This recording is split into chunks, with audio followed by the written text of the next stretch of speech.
Chers amis, depuis 2017, le gouvernement du président Macron n'a eu de cesse de nous mentir. Gilets jaunes, la Covid, crise énergétique, inflation, etc. Et aujourd'hui, pour ne pas changer les bonnes vieilles habitudes, voilà qu'il recommence et sans vergogne.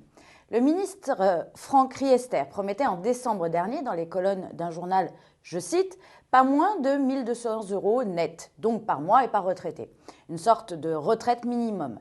Et qu'a-t-il dit hier sur une chaîne d'infos? Nous n'avons jamais dit que nous allions donner 1 200 € à tout le monde. Ce gouvernement va et vient sur le sujet, essayant ainsi d'endormir les Français, farouchement opposés à cette réforme des retraites.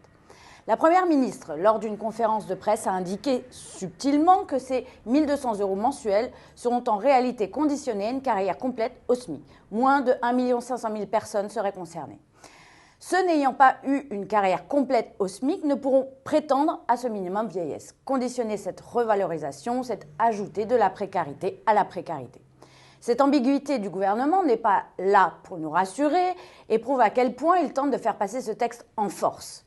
Alors aujourd'hui, qui est là pour défendre les Français les plus modestes, ceux qui se lèvent tôt, ceux qui travaillent dur? Les LR, ils se sont alignés sur la politique du gouvernement et collectionnent les trahisons envers les Français. La NUPES, préférant l'obstruction parlementaire et la non-participation au vote de notre motion référendaire, les disqualifie du rang de l'opposition. Face au sectarisme et aux compromissions, le Rassemblement national maintient un positionnement ferme et constant sur cette réforme des retraites avec un contre-projet solide. Plutôt que de priver les Français de leurs années de retraite en bonne santé, nous souhaitons pérenniser le système de retraite par l'augmentation du nombre de cotisants, ce qui passe par la réindustrialisation de notre pays et un vif soutien à la natalité. Chers Français, comptez sur nous pour continuer à vous défendre et tout faire pour que cette réforme injuste et sacrificielle ne vous soit pas imposée.